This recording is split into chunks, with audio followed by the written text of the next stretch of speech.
Merci de nous rejoindre dans cette émission Foi et Raison, émission spéciale, hommage au cardinal Laurent Mosengo Passigna. Vous qui nous suivez de Kinshasa, de Brazzaville, aujourd'hui, on en parle de ce grand homme d'église et qui a œuvré pour l'avancement effectif de notre foi. Je ne suis pas seul, je suis avec monsieur l'abbé Hubert Katawa, et à qui je dis bonsoir, monsieur l'abbé. Bonsoir, monsieur Dany. Monsieur l'abbé, ce soir, nous parlons du cardinal, le cardinal Laurent Mosengo qui nous a quittés. D'entrée de jeu, comment l'avez-vous connu personnellement? Vous êtes prêtre de l'archidiocèse de Kinshasa. Vous étiez séminariste, diacre, prêtre. Les rencontres, la première rencontre que vous avez eue avec le cardinal. La première rencontre,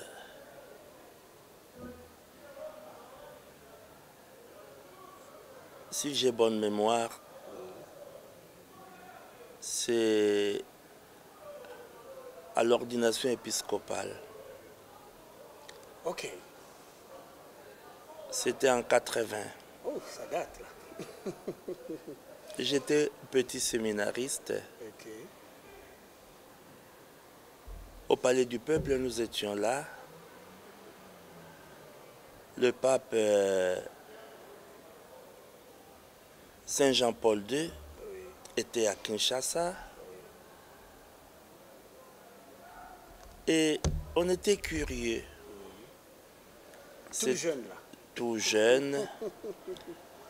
On était des mineurs. Hein? Oui, exactement. On était là. C'était d'abord un curieux et comme petit séminariste, un futur prêtre. Hein? On était là et c'était la première fois de voir comment on consacre les évêques. On était là et ce qui m'a marqué, c'est surtout, on parlait déjà de lui, Abbé Laurent. Quand nous parlons de Mosengo, ne nous limitons pas à ce grand cardinal d'aujourd'hui, mais déjà, à l'époque, oui, il était déjà remarquable. Remarquable. Remarquable. Vraiment. Un prêtre d'une très grande intelligence et qui a joué un rôle au sein de l'Église du Congo, Oui, dans la relation Église-État. oui. Mais la première rencontre remonte à cette époque-là. Un jour inoubliable. Et je me disais, c'est une grâce extraordinaire que d'être consacré par le pape lui-même. Voilà le premier souvenir que je garde de lui. Je le lui ai rappelé un jour. J'ai dit, j'étais là. Ah bon? J'allais même mourir Ok. parce que je voulais voir de près. De près, voilà. Quand j'ai dit j'allais mourir, parce que il arrivait que les gens dans les mouvements de foule Oui, exact. tombent et déjà tout petit mineur, tomber signifie que les autres allaient marcher sur moi. Mais je garde ces souvenirs-là, je ne l'oublierai jamais. J'avais de l'admiration pour lui. Très bien dit, monsieur l'abbé. On sent déjà beaucoup d'émotions. Et de manière un peu plus rapprochée, ou bien dans un cadre un peu de l'Église, c'est-à-dire que vous êtes prêtre, séminariste dans le cadre d'une formation, dans le cadre d'un accompagnement spirituel ou d'une retraite où il a présidé, avant de parler justement de la messe où ensemble vous avez célébré. Et voilà, donc et de manière un peu plus rapprochée, quelle était l'expérience où vous avez eu à glisser deux mots à côté pendant l'encadrement ou une retraite ou une formation en tant que prêtre? Voilà, monsieur l'abbé.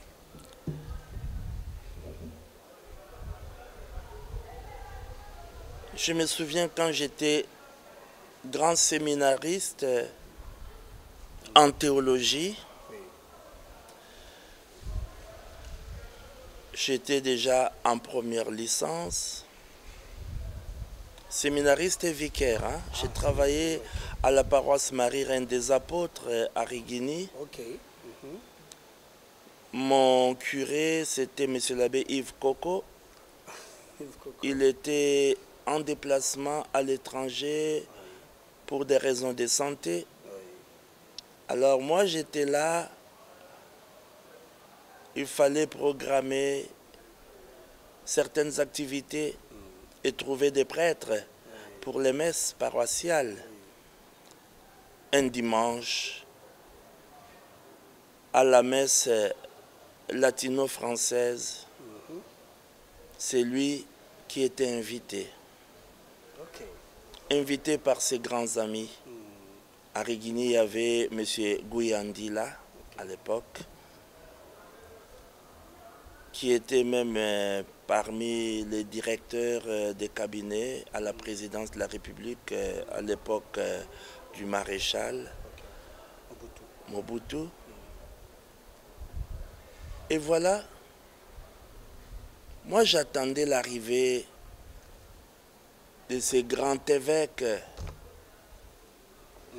Laurent Mosengo. J'étais aux aguets. Et je me disais, mais bientôt c'est la messe, encore 10 minutes, il n'est pas là. Quelqu'un viendra me dire, mais il y a longtemps qu'il est arrivé. Il est dans l'église en train de prier en silence. Je suis allé, je l'ai vu. habillé en clergyman et avec sa veste noire.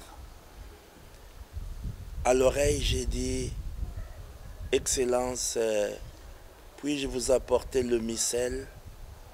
Je l'ai déjà signé. C'est-à-dire pour les latins. Hein? Il me dit, non, ne te dérange pas. Ne te dérange pas. Je connais ça par cœur. Vraiment. Ça m'a impressionné. Je connais ça par cœur. Donc, préface.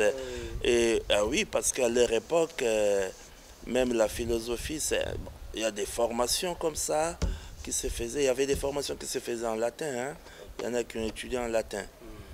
Alors, ça m'a calmé, ça m'a tranquillisé, soulagé. Donc, ma joie, c'est d'avoir été avec lui à l'hôtel. Ma fierté, c'est de l'avoir servi à l'hôtel, à côté de Mosengo. Très bien dit, monsieur l'abbé. Et voilà, donc nous progressons, mesdames et messieurs, dans cette émission, hommage au cardinal Laurent Mosengo. Vous avez suivi avec attention comment la rencontre, les premiers moments où M. l'abbé Hubert a eu à partager avec son éminence. Monsieur l'abbé, vous êtes prêtre et vous avez eu, en tant que, aujourd'hui, je l'ai dit, vous êtes curé, vicaire forain et puis curé de la paroisse Sainte-Anne. Et j'aimerais vous parler un peu de ce moment, hein, je dirais, ce moment récent où vous avez eu, il a eu à côtoyer la paroisse, et particulièrement aussi avec ces grands événements de l'année de la miséricorde divine, où il y a eu le lancement, la porte ouverte ici, ces moments forts en tant que missionnaire, ici dans notre archidiocèse. Comment vous avez partagé ce moment? Quelles sont les leçons que vous avez pu tirer de ce grand homme? Voilà. Ce grand homme a été pour moi un père. Un père. Un père. Il avait beaucoup d'estime pour moi. Et moi, j'avais beaucoup d'admiration pour lui. Vraiment. J'avais beaucoup d'admiration pour lui. Et il m'arrivait parfois de le taquiner. Ah bon? Le taquiner comme étudiant à Rome, Oui. pendant que j'ai préparé les doctorats. Chaque fois qu'il venait à Rome, il téléphonait. Ça étonnait. Surtout mon curé s'étonnait. Comment ton évêque peut te téléphoner? Qui es-tu pour qu'un cardinal puisse te téléphoner? Même tard. Vraiment. Moi j'ai dit, c'est mon père. Vraiment. Il voudrait savoir, ou il voulait savoir, qu'est-ce qu'il t'a dit? Il voulait savoir comment je me porte. Si tout allait bien. Tout va bien. Et en même temps aussi, je me souviens de ce qu'il faisait en notre faveur. Son éminence, quand il venait à Rome, nous étions tous au courant de son passage à Rome parce qu'il nous invitait tous. On partageait un repas fraternel avec lui, autour de lui, notre père. Et c'était pour blaguer. On se racontait des histoires, on riait. Et à la fin du repas, avant de nous séparer, voilà, il avait le temps de recevoir chacun de nous, de l'écouter attentivement et de résoudre ses problèmes. Ok. À chacun en profiter pour poser ses problèmes. Un sens élevé de l'écoute. Ah oui, ou solliciter une lettre, une signature, et cette grande disponibilité. Et les prêtres d'autres diocèses nous enviaient. Vraiment, vraiment. Ce qui m'a encore marqué le plus, c'est à l'époque, quand il venait, il restait, une fois, il est resté à la maison Sainte-Marthe, au Vatican. Après le repas, au restaurant chez les sœurs de l'eau vive, moi je devais rentrer chez moi, mais loin de Rome. Il fallait que je prenne le dernier train. Je raconte tout ça parce que je reste vraiment marqué par cette attention. On appelle le taxi. Je monte, c'est lui qui a appelé le taxi. Je monte, il monte. Un autre prêtre monte. C'était M. l'abbé Justin Ngolo, des pieuses mémoires. Il était au collège. Nous sommes allés jusqu'au collège, il est descendu. Et il fallait qu'on aille au Vatican. Et à ma grande surprise, à chaque barrière, quand on venait pour poser la question « Qui êtes-vous ?», il disait seulement « Mosengo ». Alors tous saluaient, on passait. Alors il riait. J'ai dit « Mais comment tout le monde vous connaît, Éminence ?» Il dit « Ici c'est chez moi. » Moi j'ai étudié ici aussi, hein? Oui. Ici c'est chez moi. Vraiment. Je suis à la maison. Oui. Alors on arrive, il descend, il demande au chauffeur de m'amener vite à la gare, hein, que je ne perde pas le dernier train. Et le chauffeur lui-même s'étonnait en disant « Mamma mia, je n'ai jamais vu ça. Qui est-il cet homme ?» Moi j'ai expliqué. J'ai dit « C'est mon évêque. Il a été même le président de la conférence nationale souveraine dans mon pays. Il a joué un rôle très important. » Alors, le monsieur disait « Je n'ai jamais vu ça. Je ne suis jamais entré au Vatican la nuit. Je vais raconter ça à mon épouse. » Voilà. Vraiment. Ça, c'est un souvenir aussi qui reste gravé dans mon cœur. Comment il se souciait de nous. Oui. Voilà, donc témoignage émouvant, hein, mesdames et messieurs, vous qui nous suivez. Et oui, ça vaut son pesant et d'en parler parce que les traces sont là. Mais vous avez parlé de la miséricorde, on n'en a pas dit. Exactement. On n'a rien dit à ce sujet. Je voulais revenir sur ça. Oui. Et je place déjà la question. Oui, sur la miséricorde divine, qui notamment a marqué la paroisse ici, l'événement qui s'est passé. Et vous, en tant que missionnaire, quel lien pouvez-vous établir entre la miséricorde divine et le cardinal, en nous donnant un peu quelques petits détails, M. l'abbé. Voilà. Je me souviens, quand je suis rentré à Kinshasa, oui, comme curé,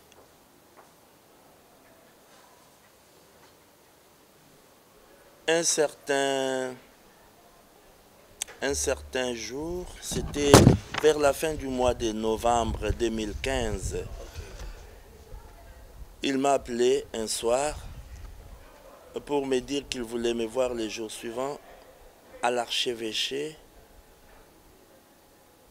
et que j'apprête mon aube pour qu'on célébrait au Bétol à la messe qu'il célébrait à 7 h du matin à l'archevêché, dans sa chapelle et avec les bréviaires bien sûr.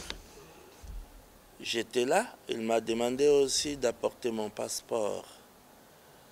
Je ne savais pas pourquoi. Après la messe, il m'a invité à table pour le petit déjeuner. Après le petit déjeuner, nous sommes allés au bureau et il a pris une enveloppe et c'était une lettre qui lui avait été adressée, qui venait de Rome. Une lettre personnelle, hein? Et il m'en a fait lecture. Dans cette lettre, on disait, le 10 février 2016, le pape François donnera à certains prêtres du monde la faculté d'absoudre les péchés réservés au siège apostolique. Et parmi ces prêtres, il y a aussi votre prêtre, M. l'abbé Hubert Katawa.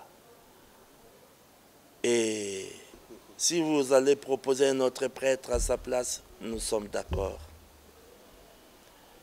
Veuillez nous envoyer une copie de son passeport pour les formalités de voyage. Alors il m'a dit, je n'envoie personne d'autre, c'est toi. Et il le disait avec beaucoup de sourires, c'est toi qui iras. Et voilà, je suis allé à Rome. Tout s'est très bien passé. Nous avons le voyage, le Vatican avait envoyé les billets d'avion et nous avons été très bien logés. Tout s'est bien passé. Nous avons rencontré le pape et il nous a donné des enseignements sur la miséricorde et il nous a envoyés en mission, hein, au cours d'une messe célébrée le 10 février dans la basilique Saint-Pierre, en présence des deux saints, Padre Pio et Saint Léopold, un capucin comme Padre Pio. C'était des très grands confesseurs qui pouvaient confesser du matin au soir. Hein. Alors, c'était en leur présence qu'ils soient comme témoins de cet envoi en mission. Et c'était bien. Quand je suis rentré, j'arrive à Kinshasa, la première personne que je suis allé voir, c'était mon évêque.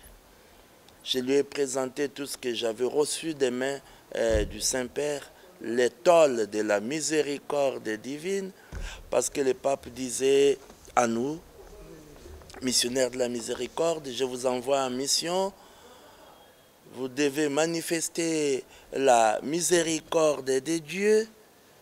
Vous devez aussi montrer que la miséricorde, c'est vraiment ce qui sauvera le monde. Et voilà, j'ai montré tout cela à notre Père et lui, comme l'ordinaire du lieu, l'archevêque métropolitain de Kinshasa à la cathédrale, il fallait aussi qu'il en parle à son peuple, qu'il présente tout cela aux chrétiens pour dire que nous avons la grâce d'avoir un missionnaire de la miséricorde au milieu de nous. Voilà, déjà cet accueil-là chaleureux, cette disponibilité. Quand je dis disponibilité, la disponibilité, ce n'est pas seulement que je profite un peu de son temps, mais non, je sens que j'ai une place dans son cœur. Parce que moi, en allant vers lui, je peux avoir quelques hésitations, non? Oui, mais c'est un grand homme. Mais ce grand homme me considère, pour lui, je suis un fils. Je le dis pourquoi? Parce que déjà, en 2009, je suis venu à Kinshasa pour l'ordination de mes jeunes frères. Hein. C'était la promotion de l'abbé Jacques Mbaye, l'abbé Lubamba Kola, l'abbé Christian Ganzin et les autres. Alors je pose la question, je dis, mais est-ce que vous pouvez vraiment me dire ce que je dois faire pour rencontrer mon évêque? Quelles sont les formalités? Ils m'ont dit, il n'y a pas de formalité. Tu as son numéro, appelle et il va répondre. J'appelle, il dit, tu es là, alors passe demain à midi. Quand il dit passe demain à midi, au fond, c'est pour partager le repas avec lui. Et au sujet de la miséricorde, moi je dirais que ce grand homme nous a vraiment appris à grandir dans une nouvelle culture. Quand je dis nouvelle culture, c'est celle de la miséricorde. Hein? Auprès de lui, nous avons appris à ne pas regarder l'autre hein, avec indifférence. Non, que personne ne regarde l'autre avec indifférence, que personne ne détourne le regard quand il voit la souffrance hein, de son frère, de sa sœur. Il nous a appris surtout à chasser l'hypocrisie.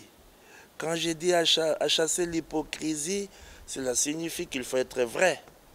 Il faut dire la vérité. Et la vérité, oui, quand je le rencontre, je lui dis la vérité. Ce que moi je pense, ce que j'attends de lui hein, en ma faveur. Je dis tout haut ce que peut-être quelqu'un aurait pensé tout bas. Alors je l'ai dit tout haut. Une façon de dire que finalement, la vérité que nous devons apprendre à dire, c'est pas la vérité qui divise, hein, mais la vérité qui valorise, la vérité qui libère, la vérité qui affranchit. Très bien dit, monsieur l'abbé. Voilà, ces grandes leçons de la disponibilité, de la vérité, de la considération de l'autre. Mais j'aimerais placer une question sur ce cas, sur ce lien. Comment lui-même on en a profité de cette miséricorde? Vous y étiez là comme missionnaire, lui-même en tant qu'évêque, cardinal. Comment il a profité de la miséricorde? Le cardinal Mosengo Passigna, je me souviens, c'était le 20 novembre 2016, à la clôture de l'année de la miséricorde. Il était présent au Vatican. La messe était célébrée là, à la place Saint-Pierre. Oui. Il était là, mais j'avais vu son bonheur. Parce que ces jours-là, c'était le jour de la clôture de l'année de la miséricorde et de la fermeture de la porte hein, de la miséricorde par le Saint-Père. Il a fermé la porte avant la messe et puis nous sommes sortis de la basilique pour la messe. Hein. Et voilà, ces jours-là, le pape François avait signé sa lettre apostolique Misericordia et Misera. Et il fallait qu'il la donne à tous les peuples de Dieu. Hein. Malheureusement, cela n'étant pas possible, il fallait que le peuple de Dieu soit représenté. Par exemple, pour les familles chrétiennes étaient représentées par une famille américaine. Hein. Alors, les religieuses, il y en avait deux qui avaient représenté toutes les religieuses du monde. Il y avait une Mexicaine et une Coréenne du Sud. Et il y avait aussi, bon, pour nos prêtres, il y avait deux prêtres pour représenter les prêtres du monde entier et recevoir des mains du Saint-Père, au nom de tous les prêtres, la lettre apostolique. Donc il y avait un Brésilien capucin, Père Roberto, et un Congolais, l'abbé Hubert Katawa. Alors le cardinal était tellement heureux. Et après, quand nous avons reçu cette lettre des mains du Saint-Père, le cardinal a aussi remercié le pape. Les deux se sont donné des accolades, hein, à remercier. Alors quand j'ai dit en profiter, il était fier. Fier que son fils prêtre, hein, puisse recevoir cette lettre-là, hein, des mains de notre Saint-Père le Pape. Mais comment il en a profité sur place à Kinshasa? Et écoutez, le cardinal, je dirais, c'était quelqu'un qui avait un grand cœur. Nous sommes ses enfants. Nous pouvons faire fausse route. Nous pouvons nous tromper aussi. Mais quand il écoutait, il donnait une nouvelle chance à tous. Et il m'avait parfois et souvent demandé aussi, il me confiait aussi certains confrères, hein, quand je dis certains confrères, pour être tout proche d'eux, les accompagner, bon, pas comme tel encadrement, mais être proche pour montrer que la miséricorde de Dieu agit, et en même temps aussi montrer sa proximité, sa sollicitude. Voilà pourquoi je dirais le cardinal était très sensible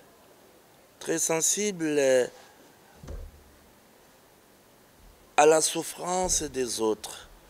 Et c'est vrai, par ce qu'il disait, ce qu'il faisait, on sentait que pour lui aussi, la miséricorde était l'ultime planche des saluts.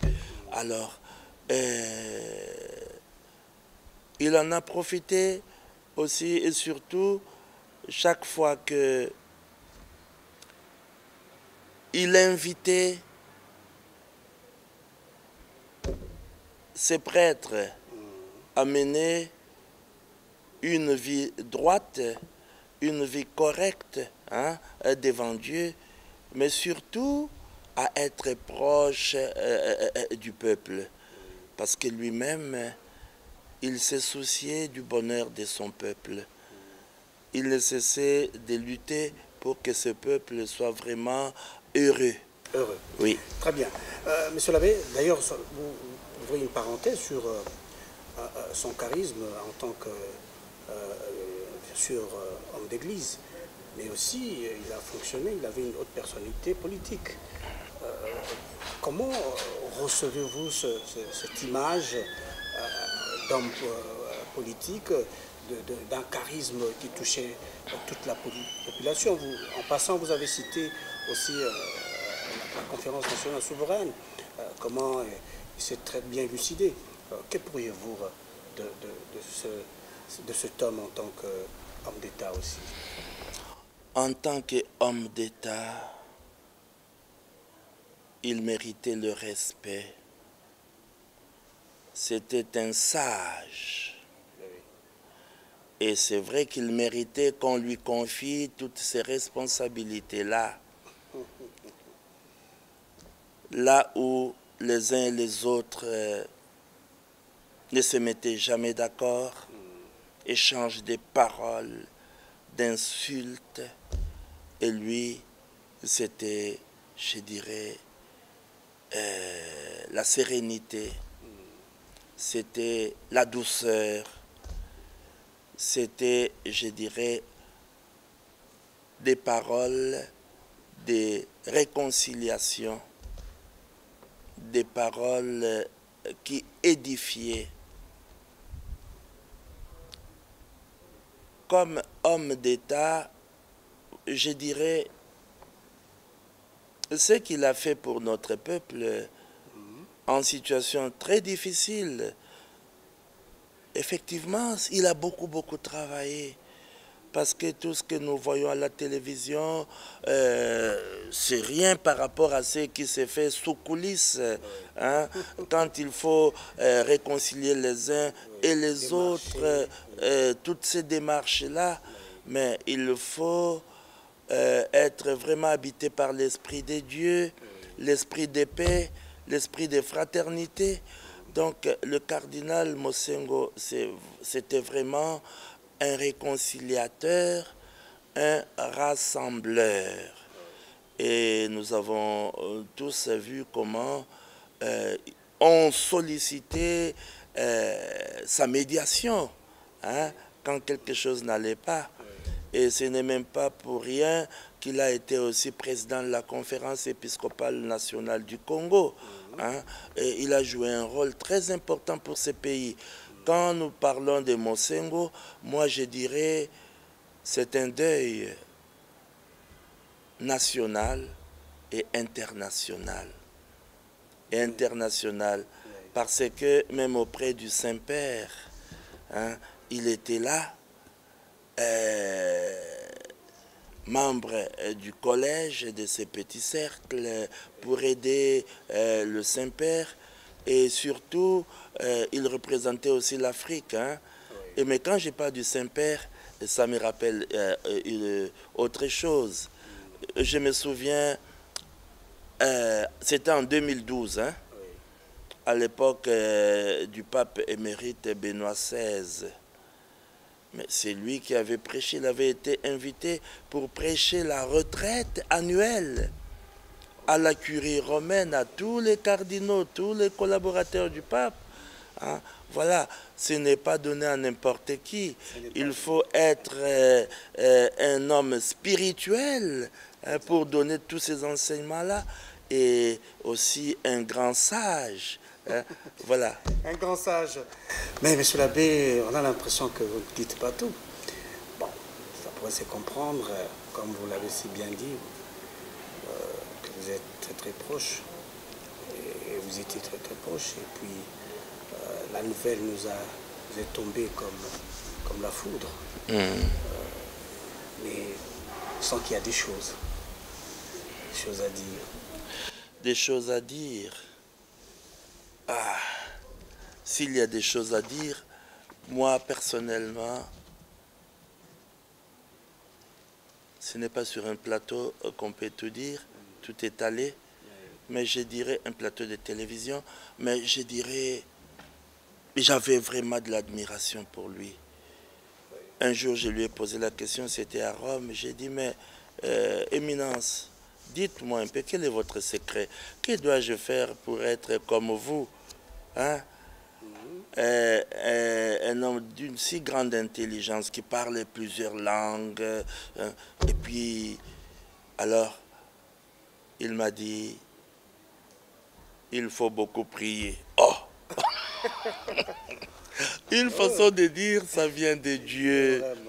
Ça vient de Dieu. Et quand Dieu vous donne, hein, il faut savoir aussi, hein, partager cela, mettre tout cela au service des autres. Vous voyez, ce que nous possédons, nous devons donner aux autres. Et lui, ce qu'il a possédé, cette grande intelligence, c'était au service, hein, des autres.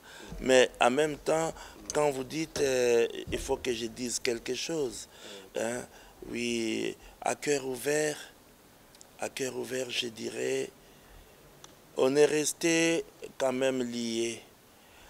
Hein? Vous savez, quand je suis arrivé à Kinshasa, un jour, bon, il a pris la décision par son secrétaire chancelier de m'envoyer faire une autre spécialisation à l'université de Kinshasa, la faculté de médecine, département de psychiatrie, hein, pour aller faire la psychotraumatologie. Alors, j'ai fait ça. Il m'a dit, c'est bien quand vous priez pour les gens, quand vous écoutez les gens, quand vous pardonnez, c'est bien. Mais il faut aussi, hein, savoir faire la part des choses. Hein. Et à la fois, il faut aussi que la foi soit une foi aussi intelligente. Hein. Alors, il faut que tu ailles faire cette spécialisation pour être efficace. Il tenait beaucoup à l'efficacité.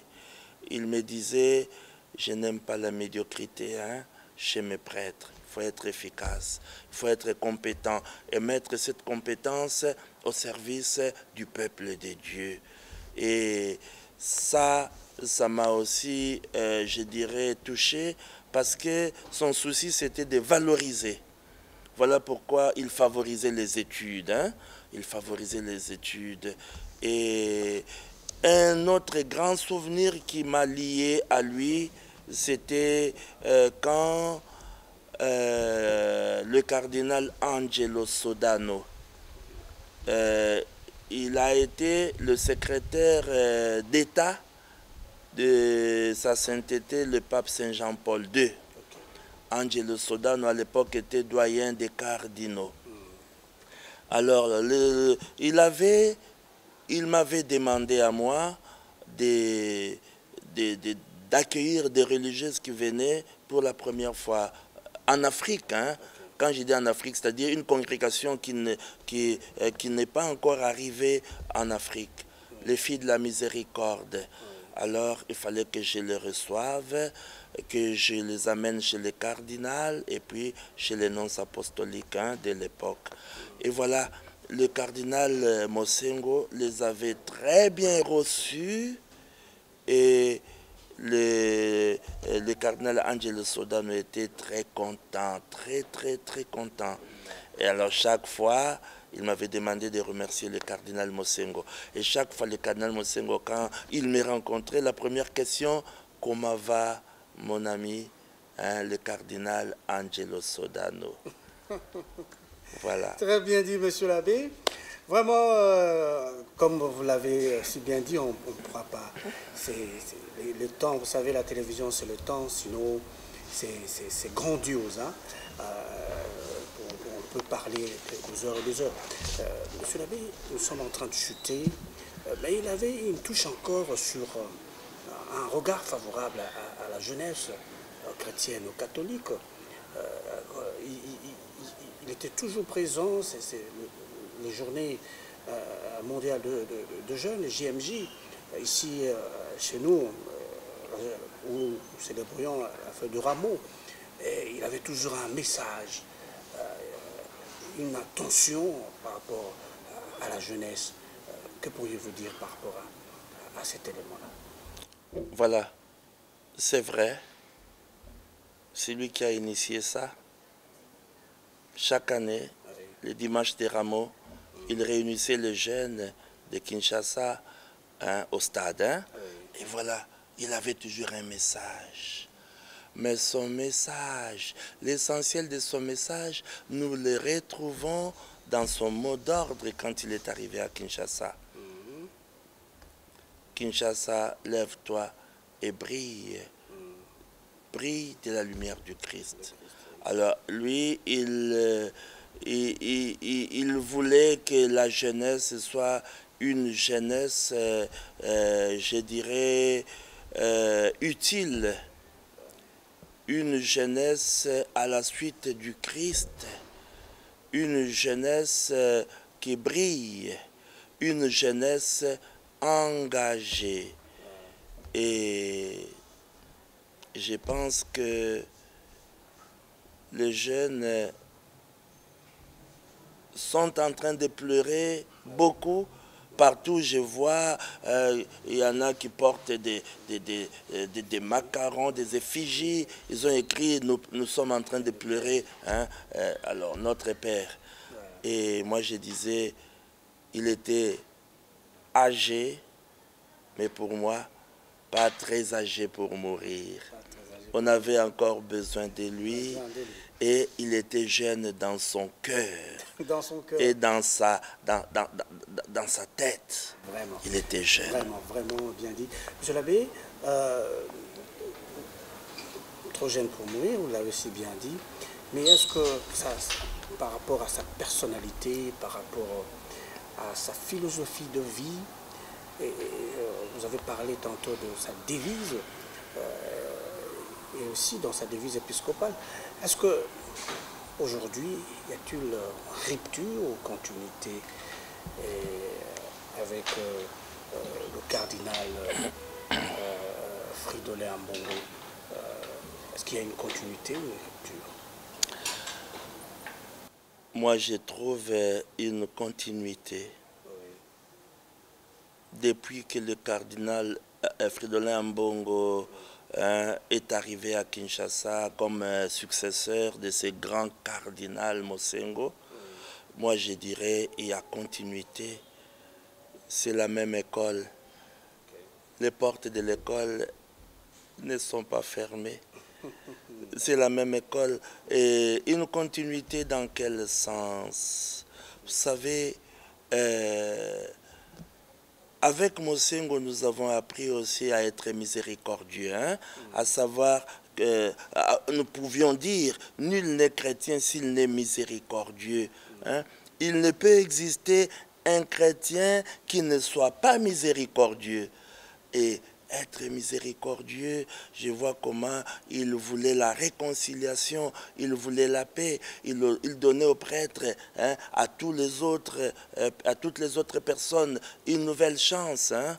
Moi, je le sais parce que je suis missionnaire de la miséricorde, hein, comment j'accompagnais, oui, mais voyez, avec Ambongo, je dirais qu'il est aussi de son école, parce que même le cardinal Ambongo avait de l'admiration, hein, comme prêtre, hein, pour Mosengo, et comme évêque avait beaucoup d'estime pour Mosengo. Alors voilà, Ambongo, c'est la même école, je dirais, c'est la continuité, parce que déjà Ambongo, comme étudiant, il avait beaucoup travaillé sur la justice sociale. La vie d'Ambongo, c'est cela. Mais en même temps, concrètement, parce qu'avec Ambongo, bien sûr, le pape avait dit, hein, je ferme la porte de la miséricorde, hein, mais les œuvres de la miséricorde demeurent. Avec Ambongo, nous voyons la continuité parce que, vous voyez, il a institué le service de la diaconie diocésaine. Une fois dire que personne ne soit oublié. Il faut penser aux pauvres, aux vulnérables, partager. Donc nous voyons que vraiment la continuité est là et nous sommes bénis parce que Dieu qui nous aime infiniment ne cesse de nous envoyer des bons pasteurs, des bons bergers, hein, selon son cœur. Et pourquoi ne pas en profiter? Pourquoi ne pas en profiter? Et voilà, donc, Monsieur l'abbé, nous sommes arrivés au terme de notre entretien. Un mot de condoléances et pour finir cette session d'émission. Personnellement, je me sens très touché de près parce que quelques jours avant qu'il ne tombe malade et soit évacué, il est à la procure Sainte-Anne et il est passé pour me saluer. Malheureusement, je n'étais pas là. Il a pensé à moi avant de quitter ce monde. Alors, je présente mes condoléances aux membres de sa famille biologique. Mes condoléances à l'archevêque de Kinshasa, son digne successeur, et à toute la chrétienté de Kinshasa, la chrétienté d'Inongo, son diocèse d'origine, et la chrétienté de Kisangani. Il est passé par là. Donc, moi je dirais, vraiment, nous sommes durement éprouvés, mais nous sommes chrétiens. Nous savons que le grand cardinal Mosengo n'est pas mort. Il est entré dans la vie. Il est entré dans la lumière des dieux. Et un jour, tous, nous nous retrouverons autour d'une même table dans la maison de notre Père, à la place que le Christ a préparée pour chacun de nous. Chacun de nous. Merci beaucoup, Monsieur l'abbé. Nous réitérons aussi les condoléances. Et nous pensons que vous avez eu à passer des moments où nous avons tous ressassé et de moments forts, de temps forts et de témoignages qui nous a peint le cœur. Merci à vous d'avoir suivi cette émission. Nous pensons que vous avez aimé. Nous prenons rendez-vous prochainement. Mais en attendant, portez-vous bien sur les antennes de la télévision catholique Elikia. Bonsoir, chef.